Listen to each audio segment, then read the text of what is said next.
Hello viewer, आप सभी लोगों का ज्ञानवाणी इन ऑल एग्जाम में स्वागत है। आशा करते हैं आप लोग जो है कि पढ़ाई में लगे होंगे और प्रीवियस ईयर क्वेश्चन पेपर को भी समय दे रहे होंगे। जैसा कि आप लोगों को पता है, हमने जो है कि भारत का भूगोल जो है कि प्रीवियस ईयर क्वेश्चन पेपर की श्रृंखला स्टार्ट की है, अभ्यास श्रृंखला। इसमें हम लोग जो है कि यहाँ तक पहुँच गए थे। चलिए आगे बढ़ते हैं। निम्नलिखित में भारत का कौन सा राज्य जो है कि सर्वाधिक लंबी तटरेखा वाला राज्य है? कौन है सर्वाधिक लंबी तटरेखा? बता चुका हूँ, गुजरात है। कौन है? गुजरात है। आंध्र प्रदेश दूसरे नंबर पर है, आंध्र प्रदेश का जो है दूसरा स्थान है। अब भारत में कितने राज्य तटरेखा से लगे हुए हैं? कितने? 9 राज्य लगे हुए हैं। कितने राज्य? 9 राज्य। आपको जो है कि प्रादेशिक भूगोल जब मैं पढ़ाऊँगा, जब भारत का राजनीतिक भूगोल पढ़ाऊँगा, उसमें सब क्लियर करूँगा कि कौन कौन से तटरेखाएं जो है कि लंबी है, बड़ी हैं, कौन कौन से जो है कि कितने जो है कि समुद्र से लगी हुई हैं तटरेखाएं हैं, कौन स्थलरुद्ध देश है, राज्य है, ये सब चीज़ें बताऊंगा। ठीक है, ये देख लीजिए। रामेश्वर द्वीप भारत और श्रीलंका के मध्य स्थित है। पता नहीं, ये बताया कि चुका नहीं। चलिए परीक्षा उपयोगी तथ्य देख लिया जाए। भारत में जैव विविधता, भारत में जैव भौगोलिक मंडलों की कुल संख्या कितनी? 10 है। शांत घाटी स्थित है, केरल में स्थित है। शांत घाटी कहाँ स्थित है? केरल में स्थित है। कहाँ स्थित है? केरल में स्थित है। भारत में शांत घाटी केरल में स्थित। दंडकारण्य क्षेत्र अवस्थित है तेलंगाना, आंध्र प्रदेश, छत्तीसगढ़, उड़ीसा राज्य में फैला हुआ है। पीर पंजाल श्रेणी पाई जाती है जम्मू कश्मीर में, अविभाजित हिमाचल प्रदेश में, और लघु हिमालय स्थित है शिवालिक और महान हिमालय के मध्य स्थित है। इसकी कितनी लंबाई? ये दोनों जो है कि 25-25 या 2025 किलोमीटर की लंबाई में फैला हुआ है। लघु हिमालय और ग्रेट हिमालय दोनों का लगभग सेम लंबाई है। सब बताऊंगा मैं अलग से वीडियो में। कुल्लू घाटी जो है धौलाधार और पीर पंजाल पर्वत श्रेणी के मध्य स्थित है। कुल्लू घाटी जो है कि किन श्रेणियों के मध्य स्थित है? पीर पंजाल और धौलाधार के मध्य स्थित। कुल्लू घाटी कहाँ स्थित है? ये जो हिमाचल प्रदेश में स्थित है। कहाँ स्थित है? हिमाचल प्रदेश में। कहाँ स्थित है? हिमाचल प्रदेश में। कहाँ स्थित है? हिमाचल प्रदेश में स्थित है। ठीक, आगे बढ़िए। फिर देखिए द्वीप समूह श्रीहरिकोटा द्वीप जो है कि आंध्र प्रदेश में पुलिकट द्वीप के समीप स्थित है। श्रीहरिकोटा द्वीप जो है, एक मिनट, श्रीहरिकोटा द्वीप जो है आंध्र प्रदेश में पुलिकट झील के समीप स्थित है। यह द्वीप पुलिकट झील को बंगाल की खाड़ी से पृथक करता है। कौन सा द्वीप पृथक करता है? श्रीहरिकोटा द्वीप जो है पुलिकट झील को बंगाल की खाड़ी से क्या करता है? पृथक करता है। यहाँ भारत का उपग्रह प्रक्षेपण केंद्र सतीश धवन अंतरिक्ष केंद्र स्थित है। यहाँ जो है भारत का उपग्रह प्रक्षेपण केंद्र सतीश धवन अंतरिक्ष केंद्र स्थित है। बैरन द्वीप जो है कि बंगाल की खाड़ी में स्थित है। ये सब मैं बताऊंगा आप लोगों को कहाँ स्थित है। बैरन द्वीप जो है कि दक्षिण भारत का जो है दक्षिण एशिया का जो है कि एकमात्र सक्रिय ज्वालामुखी है। तो ये सब मैं आपको बताऊंगा। उसमें बंगाल की खाड़ी में सब इंडियन ज्योग्राफी मैपिंग वीडियो में सब बताया जाएगा। आप लोग फिलहाल ये देख लीजिए। बैरन द्वीप बंगाल की खाड़ी में स्थित है। बंगाल की खाड़ी में अंडमान निकोबार द्वीप स्थित है। अंडमान सबसे लंबी, इसमें बताया जा चुका है कि अंडमान निकोबार द्वीप समूह जो है द्वीपों में यदि देखा जाए सबसे सर्वाधिक लंबी तटरेखा इसकी है। किसकी? अंडमान निकोबार द्वीप समूह की।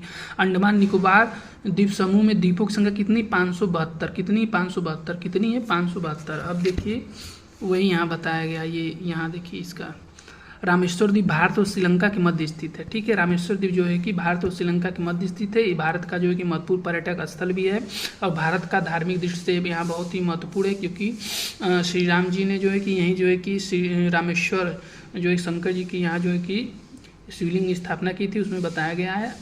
चलिए आगे बढ़िए। सालसेट द्वीप पर निर्मित भारत का सबसे बड़ा नगर कौन है? मुंबई। सालसेट द्वीप पर मुंबई शहर किस द्वीप पर स्थित है? किस पर स्थित है? मुंबई पर स्थित। मुंबई शहर जो है कि किस द्वीप पर स्थित यदि पूछ दे, ये सब इंपॉर्टेंट है। सालसेट द्वीप पर स्थित है। किस द्वीप पर स्थित है? सालसेट द्वीप पर स्थित है। अब देखिए, अब राज्य एवं संघीय क्षेत्र के बारे में देखा जाएगा। क्या बताया गया है इसमें? भारत सरकार के गृह मंत्रालय के महापंजीयन कार्यालय के अनुसार भारत का कुल क्षेत्रफल कितना है? 32,87,263 वर्ग किलोमीटर। इकाई, दहाई, सैकड़ा, हजार, 32,87,263 वर्ग किलोमीटर है। कितना है? वर्ग किलोमीटर है। इस तरह याद किया जाता है। ट्रिक है 32,87,263 वर्ग किमी है। क्षेत्रफल की दृष्टि से भारत के 3 बड़े राज्य हैं। कौन है भाई? राजस्थान है, मध्य प्रदेश है एवं महाराष्ट्र है। क्षेत्रफल की दृष्टि से सबसे बड़ा राज्य कौन है? राजस्थान है। उसके बाद कौन है? मध्य प्रदेश है। कौन है? मध्य प्रदेश है। कौन है? मध्य प्रदेश है। कौन है? मध्य प्रदेश है। कौन है? मध्य प्रदेश है। तीसरा कौन है? महाराष्ट्र। उत्तर प्रदेश की सीमा से स्पर्श करने वाले कुल 8 राज्य एवं एक केंद्र शासित प्रदेश है। उत्तर प्रदेश की सीमा से स्पर्श करने वाले राज्यों की कुल संख्या कितनी है? पूछ दे तो 8 है। सबसे क्वेश्चन पूछ चुका है यूपी पीसीएस प्री एग्जाम में, इस सभी से क्वेश्चन पूछा जा चुका है। तो आप लोग क्या ध्यान देंगे? आप लोग ये ध्यान देंगे कि उत्तर प्रदेश की सीमा से स्पर्श करने वाले कुल राज्यों कितना है? कुल राज्यों की संख्या कितना है? 8 है। और एक केंद्र शासित प्रदेश है, कौन है? नई दिल्ली है। कौन है? नई दिल्ली है। राज्यों की संख्या देख लीजिए, हिमाचल प्रदेश, हरियाणा है, राजस्थान है, मध्य प्रदेश है, छत्तीसगढ़ है, झारखंड है, बिहार है, उत्तराखंड है एवं केंद्र शासित प्रदेश दिल्ली है। ठीक, अब देखिए उत्तर पूर्वी राज्यों में 7 बहनों के नाम से, 7 सिस्टर के नाम से कौन सा राज्य जाना जाता है? सभी उत्तर पूर्वी राज्य जो है 7 बहनों के नाम से जाना जाता है। प्रसिद्ध है अरुणाचल प्रदेश है, असम है, मेघालय है, मणिपुर है, मिजोरम है, नागालैंड, त्रिपुरा। ठीक, इसमें से आपको ये देखना है कि पश्चिम बंगाल से कौन कौन से राज्य जो है सीमा बनाते हैं, पूछता है। ठीक, आप लोग ये सब जो है कि मैप में देखेंगे, सब कुछ मैं बताऊँगा, राजनीतिक भारत के राजनीति भूगोल में सब बताऊंगा। भू भाग की दृष्टि से लक्षद्वीप भारत का सबसे छोटा, भू भाग की दृष्टि से लक्षद्वीप भारत का सबसे छोटा 32 वर्ग किमी में केंद्र शासित प्रदेश है। इसके अलावा जनसंख्या की दृष्टि से भी लक्षद्वीप की जनसंख्या सबसे कम है, 64,473 है, 64,473 है। ठीक, तो हम लोग क्या पढ़े हैं? हम लोग यह पढ़े कि भूभाग की दृष्टि से जो है कि लक्षद्वीप भारत का सबसे छोटा केंद्र शासित प्रदेश है। भूभाग मतलब भू क्षेत्र, मतलब क्षेत्रफल की दृष्टि से समझ लीजिए, क्योंकि वही होता है, क्षेत्रफल मतलब भूभाग को ही व्यक्त करता है। 32 वर्ग किमी, ठीक ना। तो सबसे छोटा जो द्वीप कौन है भारत का? लक्षद्वीप। भूभाग क्षेत्र कौन है? लक्षद्वीप है। और इसके अलावा जनसंख्या की दृष्टि से भी सबसे छोटा द्वीप कौन है? लक्षद्वीप है। ठीक, अब आप लोगों को ये बताना है कि मैप में जो है कि आप लोग डिस्क्रिप्शन में बताएंगे लक्षद्वीप किस सागर में स्थित है। ठीक, ये आप लोगों के लिए जो है कि होमवर्क रहेगा। ठीक है, पुडुचेरी 4 अलग अलग जिलों में विभाजित है, जिनमें से 2 हैं, 4 अलग अलग बहुत इंपॉर्टेंट है, देख लीजिए। 2 जो है करईकाल और पुडुचेरी है, तमिलनाडु में स्थित है, यमन आंध्र प्रदेश में स्थित है, और माहे केरल में स्थित है। ये सब बताया जाएगा। उत्तर प्रदेश का सर्वाधिक क्षेत्रफल वाला जिला कौन है? लखीमपुर खीरी है। उत्तर प्रदेश का सर्वाधिक क्षेत्रफल वाला जिला कौन है? लखीमपुर खीरी है। कौन है? लखीमपुर खीरी। उत्तर प्रदेश को न्यूनतम सीमा रेखा से स्पर्श करने वाला राज्य कौन है? हिमाचल प्रदेश। कौन है? हिमाचल प्रदेश। कौन है? हिमाचल प्रदेश है। ठीक ना, 2 नाले। जब तीसरा, उत्तर प्रदेश के सर्वाधिक जिलों को स्पर्श करने वाला राज्य कौन है? मध्य प्रदेश है। कौन है? मध्य प्रदेश है। कौन है? मध्य प्रदेश है। सर्वाधिक प्रदेशों को स्पर्श करने वाला उत्तर प्रदेश का जिला कौन है? सोनभद्र है। ये इंपॉर्टेंट है, क्योंकि इससे कई स्टेट जो है नीचे जो है कि छत्तीसगढ़ है, यहीं छत्तीसगढ़ है, यहीं जो कि आपको झारखंड मिल जाएगा, यहीं जो है कि मध्य प्रदेश मिल जाएगा। ये सब है। तेलंगाना राज्य की सीमा स्पर्श करने वाला राज्य कौन कौन से, ये पूछता है, क्योंकि स्थलरूप देश से बीच में स्थित है, बगल में जो है कि राज्य हैं, तो ये सब बताया जाएगा आपको, जो है इंपॉर्टेंट है, पूछ सकता है। तेलंगाना राज्य की सीमा को स्पर्श करने वाले राज्य आंध्र प्रदेश, कर्नाटक, महाराष्ट्र, छत्तीसगढ़ है। ठीक, उड़ीसा नहीं दिया है। देखिए मैप में देखेंगे तो, न्यू मैप में देखेंगे तो कहीं कहीं उड़ीसा दिया रहता है कि सटा हुआ है, और कहीं कहीं नहीं दिया रहता है। हालांकि इसमें दिया है कि उड़ीसा नहीं है, तो इसका मतलब सही होगा। तेलंगाना राज्य जो कि सीमा स्पर्श करने वाले राज्य जो है आंध्र प्रदेश है, कर्नाटक है, आंध्र प्रदेश, कर्नाटक, महाराष्ट्र, छत्तीसगढ़ है। 4 राज्य। ठीक, ये आगे बढ़ा जाता है।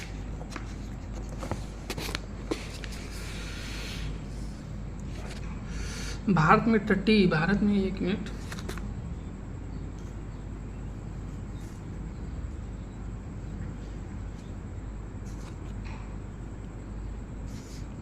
चलिए, भारत में तटीय राज्यों की संख्या कितनी? भारत में तटीय राज्यों की संख्या, अभी देखिए फिर रिवीजन कर दिया, तटीय राज्यों की संख्या कितनी है? 9 है।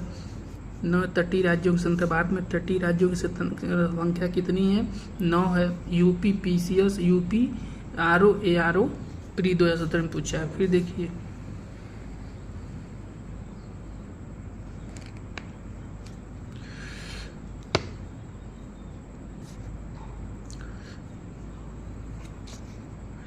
भारतवर्ष के पश्चिमी तटीय निम्न शहरों पर विचार कीजिए। ठीक, तो काफ़ी डीप में पूछ दिया है। जंजीरा है, कुन्नूर है, नागरकोइल और सिंधुदुर्ग। पूछा है उत्तर से दक्षिण इन नगरों का सही क्रम बताइए। देखिए इसे देखना पड़ेगा, इसमें ऑप्शन कौन है? डी है।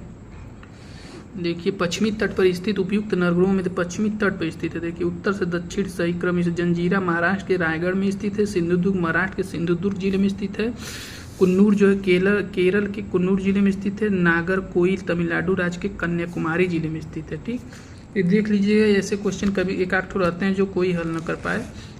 ईगो, आयोग के पास ईगो भी होता है, वैसे क्वेश्चन देते हैं।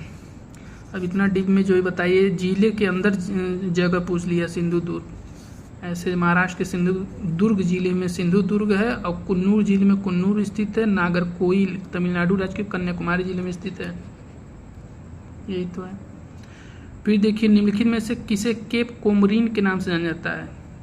अब बताए, केप कोमरिन जो है भारत का सर्वाधिक दक्षिणतम बिंदु है। केप कोमरिन ये जो कन्याकुमारी के ठीक नीचे स्थित है, इसी को जो कन्याकुमारी मान लीजिए, कन्याकुमारी को ही केप कोमरिन के नाम जाना जाता है। अब जब मैप देखेंगे दक्षिण भारत का, तो उसमें नीचे केप कोमरिन स्थित है, उसी के ठीक ऊपर जो है कि कन्याकुमारी। तो भारत की मुख्य भूमि से लगा दक्षिणतम बिंदु कन्याकुमारी है। ठीक, जिसे केप कोमरिन के नाम से जाना जाता है। भारत की मुख्य भूमि से दक्षिणतम बिंदु, भारत की मुख्य भूमि मतलब क्या है? मतलब मुख्य भूमि जो कहता है, इसको आप जो है कि प्रायद्वीपीय भारत समझेंगे। मतलब मिडिल से मुख्य भूमि, मतलब आंतरिक स्थलों की बात कर रहा है। मुख्य भूमि मतलब आंतरिक स्थल से, मतलब कि भारत की मुख्य भूमि से लगा दक्षिणतम बिंदु कन्याकुमारी है। ठीक, जिसे जो केप कोमरिन के नाम से जाना जाता है। निम्न में से किस द्वीप युग्म को 10 डिग्री चैनल अलग करता है? दक्षिणी अंडमान को लिटिल अंडमान से, दक्षिणी अंडमान को लिटिल अंडमान से, दक्षिणी अंडमान को यही होना चाहिए। देखिए, नहीं, अंडमान को निकोबार से, अंडमान को निकोबार से होगा, अंडमान से निकोबार को, सब बताया जाएगा मैप में। 10 डिग्री चैनल जो है कि अंडमान द्वीप को निकोबार द्वीप से अलग कर देता है और अंडमान को निकोबार से भी अलग करता है, ये भी ध्यान दीजिएगा। 10 डिग्री चैनल जो है कि अंडमान द्वीप को लघु अंडमान को अंडमान द्वीप समूह के लघु अंडमान को निकोबार द्वीप समूह के कार निकोबार से अलग करता है। ठीक है, 2 तरह से क्वेश्चन पूछा जा सकता है, इसको देख लीजिएगा आप लोग। 2010 में UDA-LD में पूछा है। 10 डिग्री चैनल पृथक करता है, देखिए नीचे पूछा है अंडमान को निकोबार द्वीप से। देखिए दिया ना जो मैं कह रहा था, तो हर चीज़ें हवाई नहीं है, सबको पढ़ा गया है। तो राम सेतु देखिए, राम सेतु शुरू होता है धनुषकोडी से होता है। धनुषकोडी राम सेतु शुरू कहाँ से होता है? पब्बन से, रामेश्वर से, रामेश्वर धनुषकोडी से होता है। कहाँ से होता है? धनुषकोडी से होता है। देखिए, राम सेतु को ही आडम ब्रिज कहा जाता है, ये अंग्रेजों द्वारा रखा गया नाम है। राम सेतु को आडम ब्रिज भारत के पंबन द्वीप के अंतिम छोर धनुषकोडी से प्रारंभ होकर श्रीलंका के मन्नार द्वीप तक एक श्रृंखला में उथले जली भाग के रूप में विस्तारित है। ये सब मैप में बताया जाएगा। राम सेतु भारत के पंबन द्वीप के अंतिम छोर धनुषकोडी से प्रारंभ होता है। राम सेतु जो है भारत के पंबन द्वीप के अंतिम छोर धनुषकोडी से, पंबन द्वीप के अंतिम छोर धनुषकोडी से प्रारंभ होकर श्रीलंका के मन्नार द्वीप तक एक श्रृंखला में उथले जली भाग के रूप में विस्तारित है। फिर आगे देखिए, निम्नलिखित में से कौन एक प्रवाल द्वीप है? प्रवाल द्वीप, ये सब प्रवाल द्वीप है। प्रवाल द्वीप है लक्षद्वीप, प्रवाल द्वीपों से बना हुआ है। लक्षद्वीप जो है अरब सागर में केरल के कोच्चि तट दक्षिण पश्चिमी भाग में 200 से 400 किमी की दूरी पर विस्तृत द्वीपों का समूह है। यह भारत का केंद्र शासित प्रदेश है। इसका कुल क्षेत्र 32 वर्ग किमी है। लक्षद्वीप के अधिकांश द्वीप प्रवाल उत्पत्ति है, प्रवालों से निर्मित है, प्रवालों से बना है। लक्षद्वीप समूह में द्वीपों की कुल संख्या कितनी? 36 द्वीप है। कवरत्ती लक्षद्वीप की राजधानी है, जो कवरत्ती द्वीप पर स्थित है। कवरत्ती जो है लक्षद्वीप की राजधानी है, जो कवरत्ती द्वीप पर स्थित है। ठीक है,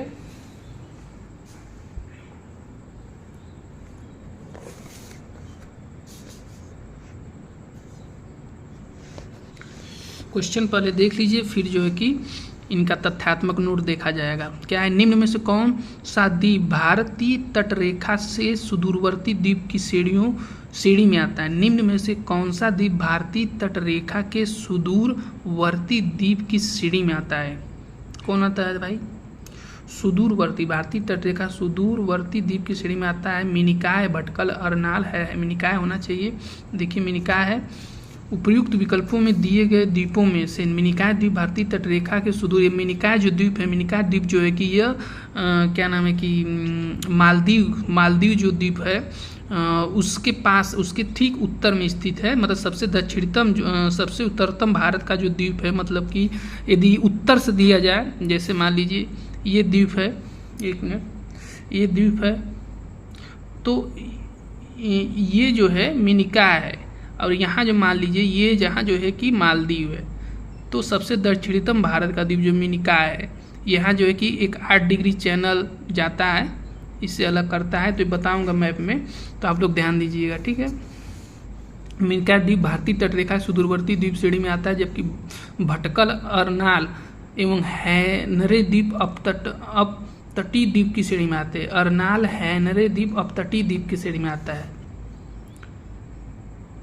ठीक ना। ये अपतट, ये सब बताया जाएगा। अपतट, अनुतट, 2 तट होते हैं, एक अपतट होता है, एक अनुतट होता है, ठीक है। भारत, अब देखिए पहले भारत के राज्य एवं केंद्र शासित प्रदेश को देखने से पहले आप लोग तथ्यात्मक नोट जो है समसामयिकी घटना चक्र द्वारा जो दिया गया है उसको देख लीजिए। देखिए क्या बताया गया है। जनगणना 2011 के अनुसार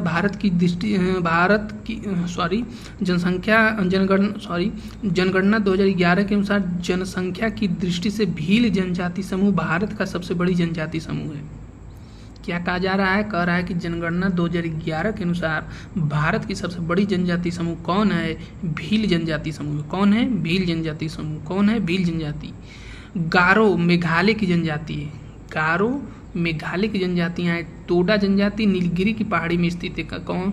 ये सब बताया जाएगा कि नीलगिरी की पहाड़ी में कौन सी जनजाति निवास करती है। टोडा कोटा कुरुम्बा, टोडा कोटा कुरुम्बा, इस तरह 3 जनजातियां हैं, जिसमें सबसे बड़ी जो है टोडा है। टोडा जनजाति नीलगिरी के पहाड़ी में निवास करती है। सहरिया जनजाति के लोग जो है राजस्थान में निवास करते हैं। सोम्पेन जनजाति निकोबार द्वीप समूह में पाया जाता है। सब वेरी इंपॉर्टेंट है। भारत एवं भारतीय उपमहाद्वीप में बोली जाने वाली भाषाओं में बोलने वालों की संख्या के आधार पर हिंदी के बाद बंगाली का क्रम है। हिंदी के बाद क्या है? बंगाली क्रम में। हिंदी के बाद क्या है? बंगाली क्रम में। भारत की सर्वाधिक आद्य जनजाति क्या है? जारवा है। जारवा है। कहाँ पाई जाती है? अंडमान द्वीप समूह पाई जाती है। कहाँ पाई जाती है? अंडमान द्वीप समूह पाई जाती है। निकोबार नहीं है, अंडमान में है, ध्यान दीजिएगा। अब ये देखिए अपवाद तंत्र आ गया, ठीक। तो अपवाद तंत्र जो है हम लोग ये पहले कि भारत के केंद्र एवं राज्य प्रदेश देख लिया जाए, तब उसके बाद शुरू किया जाता है, ठीक है। क्रम से रहेगा तो आप लोगों को पढ़ने में भी अच्छा रहेगा। इस टॉपिक को खत्म कर दें। भारत के राज्य एवं केंद्र शासित प्रदेश देख लीजिए। भारत के किस राज्य को सिलिकॉन स्टेट के नाम से जाना जाता है? जान ही रहे हैं, कर्नाटक को जाना जाता है। सूचना एवं प्रौद्योगिकी के क्षेत्र में जान ही रहे हैं कि जो है कि सबसे आगे कर्नाटक है, उसको सिलिकॉन स्टेट के नाम से जाना जाता है। कर्नाटक में ही भारत की सिलिकॉन वैली के नाम से प्रसिद्ध शहर बेंगलुरु स्थित है। यही सब बताया गया है, सब इंपॉर्टेंट है। भारत कब पूछा है ये भी देख लीजिए। UDLD 2 साल पूछा है। कहा जाता है कि भारत में सिलिकॉन वैली स्थित है। कहाँ स्थित? बेंगलुरु में स्थित है। और कहाँ स्थित है? कहाँ स्थित? बेंगलुरु में स्थित है। छत्तीसगढ़ की सीमा उभयनिष्ठ नहीं है। देखिए छत्तीसगढ़ की सीमा पूछ दिया है। RO मेंस 2013 में पूछा हुआ। किसके साथ? ये सब बताया जाएगा। छत्तीसगढ़ की सीमा किसके साथ नहीं लगती है? बिहार के साथ लगेगी, उड़ीसा के साथ लगेगी, आंध्र प्रदेश के साथ लगेगी। बिहार नहीं होना चाहिए। देखिए कौन है? बी है, बिहार नहीं है, बिहार ऊपर है। छत्तीसगढ़ की सीमा बिहार के साथ उस पर नहीं करती, ये सब बताया जाएगा। फिर देखिए क्या है, निम्न में से कौन सा एक सुनियोजित राजधानी नहीं है? चंडीगढ़ देखिए सुनियोजित राजधानी है। चंडीगढ़ सुनियोजित राजधानी नहीं है, यही बेंगलुरु है। सॉरी भाई, बेंगलुरु, हमको लगा चंडीगढ़ होना चाहिए। चंडीगढ़, भुवनेश्वर, गांधीनगर सुनियोजित निम्नलिखित में से कौन सा एक सुनियोजित राजधानी नगर नहीं? गांधीनगर, भुवनेश्वर, चंडीगढ़ तो है ही है, बेंगलुरु नहीं है, सॉरी। चंडीगढ़, भुवनेश्वर, गांधीनगर सुनियोजित राजधानी नगर है, ठीक है। चंडीगढ़, भुवनेश्वर, गांधीनगर सुनियोजित राजधानी नगर, जबकि बेंगलुरु सुनियोजित राजधानी नगर नहीं है। देश के किस राज्य का हिस्सा राष्ट्रीय राजधानी क्षेत्र में सम्मिलित नहीं है? मध्य प्रदेश का हिस्सा जो कि राष्ट्रीय राजधानी क्षेत्र में सम्मिलित नहीं है। दिल्ली, उत्तर प्रदेश, हरियाणा राज्य की राजधानी जो क्षेत्र है सम्मिलित है, देख लीजिए वही है मध्य प्रदेश। प्रश्नानुसार दिए गए विकल्पों में से मध्य प्रदेश राज्य का हिस्सा राष्ट्रीय राजधानी क्षेत्र में सम्मिलित नहीं है। राष्ट्रीय राजधानी क्षेत्र में दिल्ली, हरियाणा, उत्तर प्रदेश, राजस्थान राज्यों या केंद्र शासित प्रदेश का हिस्सा शामिल है।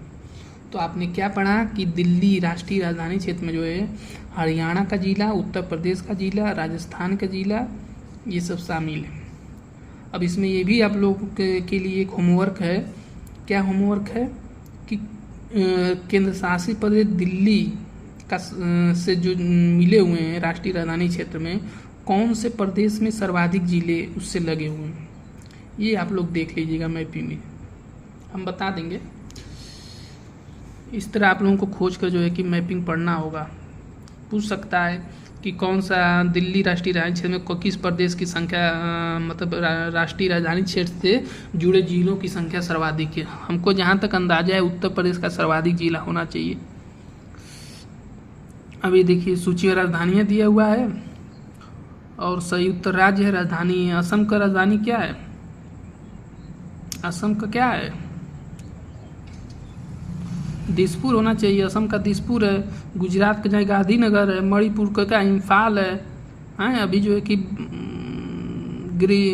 मतलब आंतरिक संकट जो चल रहा है, तो यदि मान लीजिए किसी की राजधानी नहीं पता है, गुजरात का गांधीनगर पटे, ये तो सी का देखिए पहला है, देखिए सी का पहला। अब देखिए सी का पहला मिल गया। अब देखिए कहीं किसी में एक ट्रिक है, ये ट्रिक जान लीजिए। जैसे श्री में देखिए आप गुजरात का गांधीनगर, तो देखिए कि सी का किसी में पहला है, देखिए किसी में नहीं है, इसमें भी नहीं है, इसमें भी नहीं है, इसमें भी नहीं है, तो क्या होगा, तो बी होना चाहिए। देखिए बी ही होगा, देखिए बी है।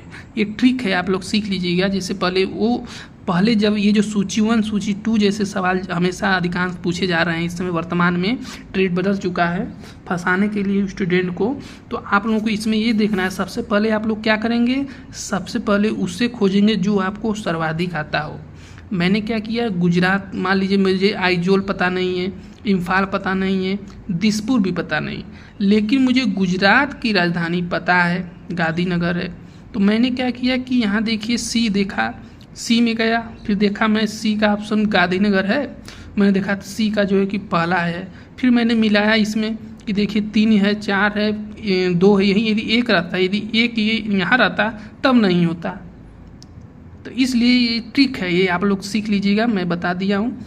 तो पहले आप लोग उसे खोजेंगे, प्राथमिकता देंगे जो सबसे पहले आपको पता हो जिसकी राजधानी, ठीक। तो ये इस तरह है। देखिए यहाँ दिया है,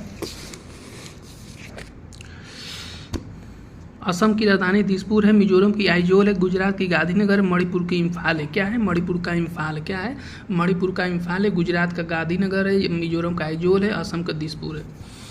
अब पहले ये देख लीजिए जो अफवाह क्षेत्र है, ये देख लीजिए कहाँ गया ये, इससे आपका वीडियो भी कंप्लीट हो जाएगा। अफवाह तंत्र, 1 मिनट,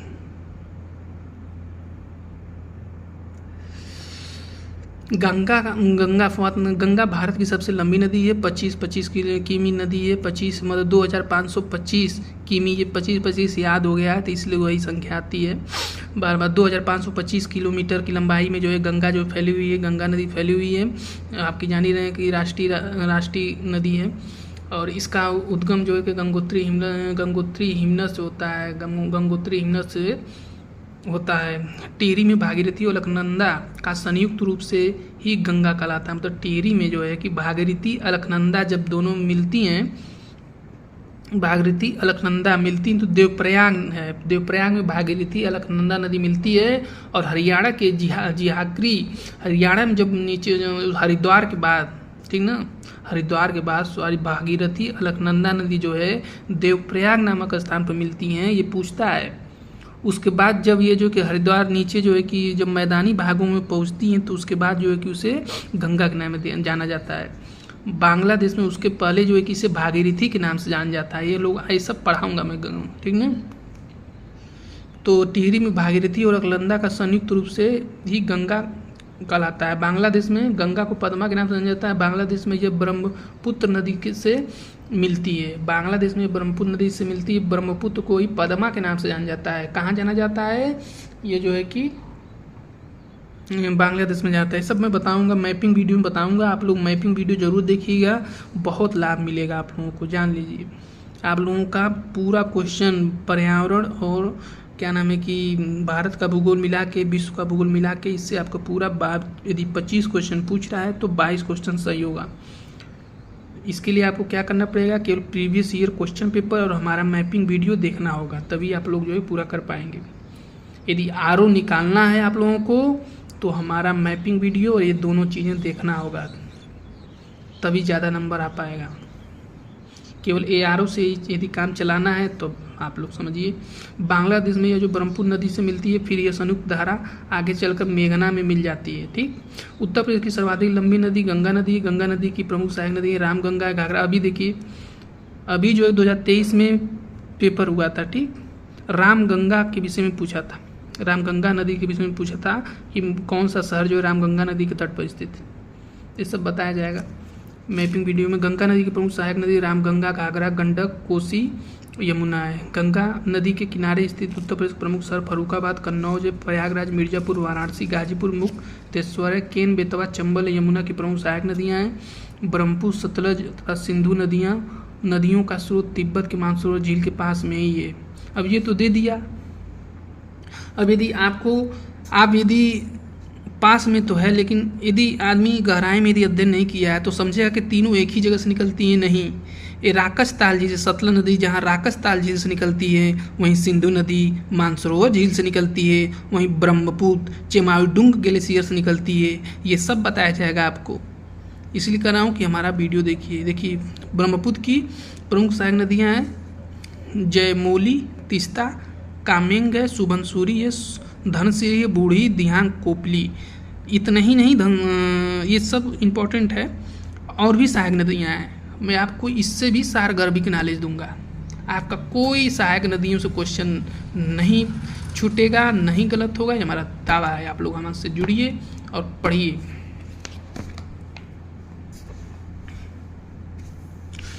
देखिए दिया है, देखिए क्या बोलते हैं, ब्रह्मपुत्र को तिब्बत में यालुंग सांगफो के नाम से जाना जाता है। ब्रह्मपुत्र एकमात्र नदी, सब बताया जाएगा। ब्रह्मपुत्र एकमात्र नदी जिसको कई नाम से जाना जाता है। अरुणाचल प्रदेश में दिहांग के नाम से जाना जाता है। असम में ब्रह्मपुत्र के, बांग्लादेश में जमुना के नाम से जाना जाता है। देखिए दिया है। सतलज नदी हिमालय श्रेणी की सतलज नदी जो है हिमालय श्रेणी की श्रेणियों को काटती हुई प्रवाहित होती है। ठीक ना। सतलज नदी का उद्गम तिब्बत के कैलाश पर्वत एवं मानसरोवर झील के निकट राकसताल झील से निकलती है। देखिए दिया हुआ है। भारत की पश्चिम की ओर बहने वाली नदियां कौन है? नर्मदा, ताप्ती आदि। डेल्टा का निर्माण न करके ज्वार नदमुख एचुरी का निर्माण करती है। एचुरी क्या होता है? एचुरी वह होता है जो सीधे, मतलब कि डेल्टा का निर्माण न करके सीधे नदियाँ जो है कि समुद्र में जाकर गिर जाती हैं, वही एचुरी है। ताप्ती ये जो है कि संतृप्त क्षेत्र है, मतलब यहाँ की जैविक दृष्टि से संतृप्त क्षेत्र है, मतलब मछलियाँ यहाँ पाई जाती हैं, तो प्लैंकटन पाए जाते हैं। ठीक ना। ये जो है कि ज्वार नदमुख जो है। ताप्ती नदी मध्य प्रदेश के बैतूल जिले के मुल्ताई के निकट सतपुड़ा पहाड़ियों से निकलती है। सतपुड़ा नहीं है वहाँ, देखिए ये दे दिया है, जैसे गहराई में दिया है, ठीक दिया है, लेकिन इसका जो है कि कहाँ गया, जो कहाँ ये जो है ताप्ती नदी जो देख रहे हैं, ताप्ती नदी मैंने मैपिंग में बताया हुआ है कि वहाँ जो है कि बैतूल पहाड़ी है, वहाँ से निकलती है।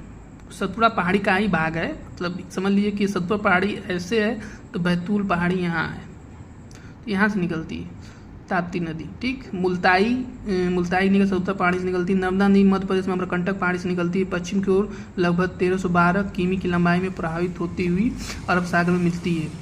नर्मदा नदी जो विंध्य और सतपुड़ा श्रेणियों के मध्य भ्रंश घाटी से होकर प्रवाहित होती है। नर्मदा नदी विंध्य और सतपुड़ा श्रेणियों के मध्य भ्रंश घाटी से होकर प्रवाहित होती है। गोदावरी को वृद्ध गंगा और दक्षिण गंगा के नाम से जाना जाता है। दामोदर, जिसे बंगाल का शोक कहा जाता है, का उद्गम छोटा नागपुर के पठार से होता है। यह भ्रंश घाटी से होकर बहती है।